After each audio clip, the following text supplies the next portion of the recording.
Stop doing translation. Hindi to English translation करने में आपका पूरा जीवन लग जाएगा, लेकिन आप ये लैंग्वेज नहीं सीख पाओगे। Hindi to English translation is literally eat up your whole life, but you're never gonna learn this language. And always I say this: watch English movies, watch English podcast, and listen English music as much as you can. जितना हो सके आप English podcast, English movies, जो भी आप whatever you want to watch, आप जो भी आपको पसंद हो आप वही चीजें लेकिन इंग्लिश में ही देखनी है। हिंदी आप भूल ही जाओ कि आपको मुझे हिंदी में देखना ही नहीं है। आज नहीं समझ आएगा, आज आपको डिफिकल्टी होगी, कल भी डिफिकल्टी होगी। May you have find difficult in your first day, may you have find difficult in your second day, but third day आपको डिफिकल्टी नहीं होगी। But bit by bit your subconscious mind will fit this language into your brain. धीरे धीरे आपका subconscious mind जो है आपके brain को ये हैबिट डाल देगा, उसको ये आदत हो जाएगी रोज रोज एक ही भाषा को सुनने की, और जितना आप सुनोगे उतना ही ज्यादा आपके दिमाग में ये भाषा बैठ जाएगी। क्यों, हम क्या गलती करते हैं ना, हम सब कुछ इंग्लिश भाषा हम सीख रहे होते हैं कोचिंग में या कहीं पर भी, लेकिन हम बाकी चीजें सुन रहे हैं, हम हिंदी में सुन रहे हैं। एक तो हम लोगों के पास वैसे ही एनवायरमेंट नहीं होता। किसके घर में एनवायरमेंट है बताओ? किसी के घर में भी नहीं है, हमारे घर में भी नहीं है, किसी और के घर में भी नहीं होगा एनवायरमेंट, है ना। तो ऐसे केस में हमें क्या करना होता है ना, ज्यादा से ज्यादा हमें इंग्लिश लैंग्वेज सुननी ही होती है, दूसरों से सुननी होती है। अब दूसरे कहाँ से लाएंगे, तो हम क्या करते हैं, सोशल मीडिया पे हम सबसे ज्यादा एक्टिव रहते हैं, तो हम जो भी देखें अपनी पसंद की चीज हमें इंग्लिश भाषा में ही देखनी है, इंग्लिश भाषा में ही सुननी है। आप अपनी फेवरेट मूवीज देख लो, इंग्लिश में डब करके देख लो उसको, तो बड़ा मजा आएगा आपको सुनने में। अब स्टार्टिंग में आपको डिफिकल्टी हो सकती है, as I said earlier, bit by bit you have accustomed with this habit. So in today's lesson we are going to learn phrasal verbs. आजकल जो भाषा इंग्लिश भाषा का हम यूज कर रहे हैं, we are using phrasal verbs and phrasal verbs are using in today's English, जो कि आजकल यूज की जा रही है। और phrasal verb को यूज करने से क्या होता है, हमें कम्युनिकेट करने में आसानी हो जाती है। अब हमें पुरानी इंग्लिश की तरह पूरा पूरा सेंटेंस बना के बोलने की जरूरत नहीं है। अब हम phrasal verb को यूज करके अपने सेंटेंस को और शॉर्ट कर सकते हैं और इजिली कम्युनिकेट कर सकते हैं किसी के भी साथ। अब phrasal verb होता क्या है, एक वर्ड और दो वर्ड या फिर तीन वर्ड को मिलाकर उसको फ्रेजल वर्ब कहा जाता है। ठीक है, तो बहुत सारे, लेकिन आज के सेशन में मैं आपको कुछ ऐसे कॉमन फ्रेजल वर्ब बताने जा रही हूँ which is going to helpful for you. If you are observing me in this video, जब से मैंने वीडियो शुरू किया है तब से मैं एक कुछ फ्रेजल वर्ब बीच में यूज कर रही हूँ, like eat up, bit by bit, cut down. इस तरह के फ्रेजल वर्ब यूज करने से बहुत आसानी हो जाती है। हैंग ऑन, हैंग ऑन हम कब यूज करते हैं, अगर आपको याद है तो हम हैंग ऑन यूज करते हैं जब हमें किसी को होल्ड पे रखना होता है, हम किसी फोन पे बात करें उसके लिए। ठीक है, तो अब से आप होल्ड ऑन ना बोल के आप हैंग ऑन बोल सकते हो। सेकंड है हमारा हैंग अप। हैंग अप हम कब यूज करते हैं, हैंग अप के दो मीनिंग निकलते हैं। एक होता है जब हमें अपने फ्रेंड्स के साथ, अपने डियर वंस के साथ, लव्ड वन के साथ हमें चिल आउट करना है और हमें उनके साथ मटर गश्ती करनी है, घूमने फिरने जाना है, तो हम उसके लिए हैंग अप यूज करते हैं। अब आप बताओ, आपको अपने फ्रेंड्स के साथ हैंग अप करना अच्छा लगता है या नहीं? But I don't like hang up with my friends. मैं आपको बहुत सिंपल वे में समझा रही हूँ ताकि आपको इजीली याद हो जाए, क्योंकि हम जितना हम घुमा फिरा के चीजों को बताएंगे ना, उतना वो हमारे माइंड के लिए डिफिकल्ट हो जाता है लर्न करना। तो इसलिए जब कॉल काट दिया, हमने काटा या किसी और ने काटा, तो भी हमें हैंग अप यूज करना है। नेक्स्ट है हमारा wolf down. To wolf down का मतलब होता है अब खाने को जल्दी जल्दी खाना। आपने कहीं जल्दी में हो, आपको जल्दी जल्दी खाना है, किसी मीटिंग में जाना है, तो आपने जल्दी जल्दी खाना अपना खत्म कर लिया, तो जल्दी जल्दी खाने को हम कहते हैं wolf down. Wolf down, when I am in rush I wolf down my food. मैं जब जल्दी में होती हूँ तो मैं जल्दी जल्दी खाना खा लेती हूँ। तो अगर आप हिंदी टू इंग्लिश ट्रांसलेट करोगे ना, तो सोचते ही रह जाओगे क्या बनेगा क्या बनेगा। तो इसलिए फ्रेजल वर्ब वहां पे काम आते हैं। नेक्स्ट है, मैंने यूज किया था bit by bit. Bit by bit मतलब धीरे धीरे, ग्रेजुअली। ग्रेजुअली को हम बोलते हैं ना, धीरे धीरे कोई काम हो जाएगा, स्टेप बाय स्टेप जैसे हम बोलते हैं, तो धीरे धीरे को हम बोलेंगे बिट बाय बिट। तो कितना इजी है। ये वाला हमारा बहुत यूज होता है जो कि है put away. Put away means किसी भी चीज को, जैसे ये है, इस चीज को अपनी एक स्पेसिफिक जगह पे वापस रख देना। जैसे एक जगह बनी हुई है किसी चीज की, हमने वहां से उठाया और हमें उसको वापस उसी जगह पे रख देना है। तो अब इसको हिंदी में कैसे ट्रांसलेट करोगे, सोचते ही रह जाओगे, है ना। अब मैं आपको देखो कितना आसान कर देती हूँ इसको। आपने क्या करना है, बस इसको पुट अवे यूज करना है। कोई भी आपकी ऐसी चीज हो जो उसकी स्पेसिफिक एक जगह हो, आपको उसको वापस रखना है। So put away your clothes. आप किसी को ऑर्डर दे रहे हो, hey put away your clothes, hey put away your bags, hey put away your books.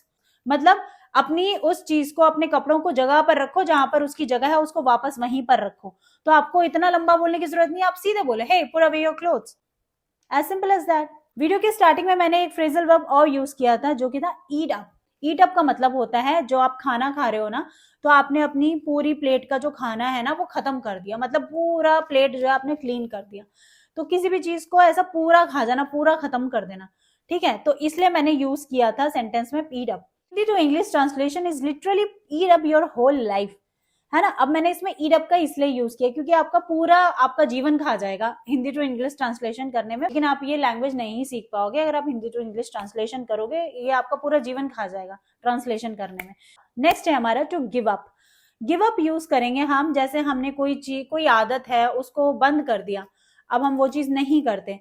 To stop doing something, to quit something, है ना। तो हम जब किसी चीज से हार मान जाते हैं तो बोलते हैं ना प्लीज यार don't give up, don't give up, हार मत मानो। किसी आदत को हमने बंद कर दी है तो उसके लिए हम गिव अप का यूज करते हैं। She is giving up the habit of smoking, he is giving up the habit of smoking, वो अपनी स्मोकिंग करने की आदत को छोड़ रहा है। She is giving up the habit of gambling, वो अपनी जुआ खेलने की आदत को छोड़ रही है।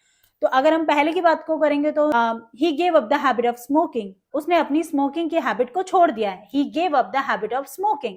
वर्ब की फॉर्म्स लगाओगे ना वो उस हिसाब से लगानी है, अगर आप प्रेजेंट का बोल रहे हो, पास्ट का बोल रहे हो, या फिर फ्यूचर के हिसाब से आप वर्ब की फॉर्म वो आप चेंज कर देना। नेक्स्ट है हमारा होल्ड बैक। होल्ड बैक का मतलब अगर आपको समझ में आ रहा होगा तो होल्ड बैक होता है अपनी चीजों को दबा लेना, अपने मन में ही अंदर रख लेना। होता है ना कि कोई कोई अपने मन में ही अपने अंदर बातों को अपने रख लेता है, तो आप ऐसा बोल सकते हो sometimes I hold back my emotions, बहुत बार मैं अपने इमोशंस को अपने अंदर ही रख लेती हूँ, और बहुत सारे लोग ऐसा करते भी होंगे। She hold back her emotions. Next आता है ग्रो अप। ग्रो अप हम यूज करते हैं जब हम किसी को ये एडवाइस कर रहे होते हैं ना कि अरे यार थोड़ा बड़े हो जाओ, क्या बच्चों वाली बातें करते रहते हो, थोड़ा बड़े हो जाओ। बोलते हैं ना यार कोई बचपन में ऐसी हरकतें करे तो हम बोलते हैं यार ग्रो अप, या you can say that guys let grow up your thoughts. Next आता है हमारा ईट आउट। ईट आउट मीन्स होता है, आपको ईट आउट नहीं बोलना, ईट आउट। अमेरिकन क्या करते हैं ना फ्लो में बोलते हैं ईट आउट, ईट आउट, ईट आउट नहीं बोलते, ईट आउट। ईट आउट हम यूज करते हैं जब हमें बाहर खाने जाना होता है, जैसे हमें रेस्टोरेंट में खाना जाना है या हमें कहीं पर भी बाहर खाने जाना है। सो आप यूज कर सकते, तो आप कह सकते हो we are going to eat out today, we are going to eat out today, we are not eat out frequently. Next आता है हमारा एवरीडे यूज में clean up. Clean up means होता है अब किसी चीज को सफाई करना, ठीक है। आई हैव जैसे हम नॉर्मली हम जैसे बोलते हैं I have to clean my room, but हमें क्लीन नहीं बोलना है, I have to clean up my room, I have to clean up my desk. Next है हमारा get up. Get up, get up means होता है एक आप जैसे सोने जाते हो या उठते हो, जब आपको लगता होगा कि हाँ यार हम उठ गए। उठ गए मतलब जागने को उठना नहीं कहते, जागना होता है वेक अप, उठने का होता है गेट अप। आप उठ गए, ठीक है, किसी जगह पे आप बैठे हो वहां से आप उठ गए, तो उसके लिए यूज होता है get up. You should get up early in the morning, आपको सुबह जल्दी उठना चाहिए। नेक्स्ट हमारा आता है थ्रो अवे। थ्रो अवे को हम यूज करते हैं जब हम किसी चीज को फेंक देते हैं, फेंकना, तो हम क्या करेंगे थ्रो अवे। अब हिंदी में बनाने बैठोगे ना इसका मीनिंग तो नहीं निकलेगा, ठीक है। तो हमें इसको फ्रेजल वर्ब में बोलना है, थ्रो अवे, ठीक है। I throw away the outer box of this pen, I threw away this garbage into the trash. It's a split up. To split up.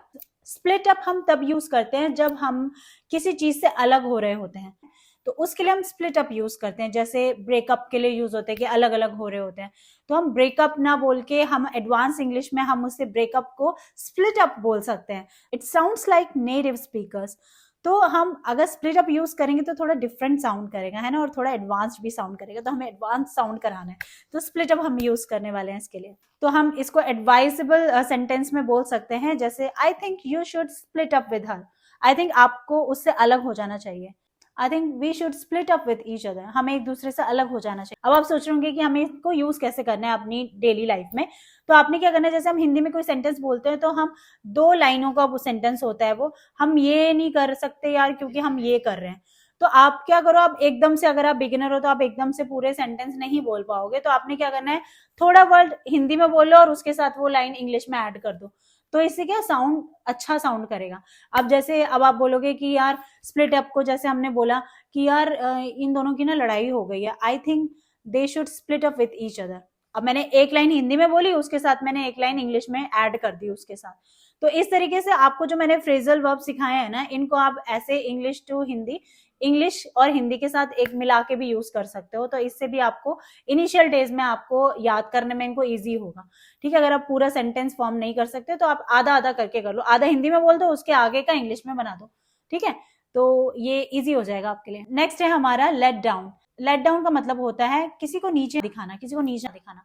तो आप इसको यूज कर सकते हो, I won't let you down, मैं तुम्हें नीचा नहीं दिखाना चाहती।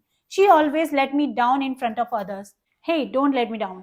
तो इस तरह से आप अपने सेंटेंसेस बना के कमेंट सेक्शन में लिख सकते हैं। जो भी मैंने फ्रेजल वर्ब्स आपको बताए हैं उन सब के आप एक एक सेंटेंस बना के, जो भी आपका फेवरेट हो उससे रिलेटेड आप सेंटेंस बनाइए और कमेंट सेक्शन में लिखिए, मैं सबके सेंटेंसेस पढ़ूंगी। If you found this video helpful, so guys please share this video as much as you can, because that's all about in this video. बहुत जल्द मिलते हैं आपसे एक नए वीडियो के साथ। Till then take care, bye bye, Radhe Radhe.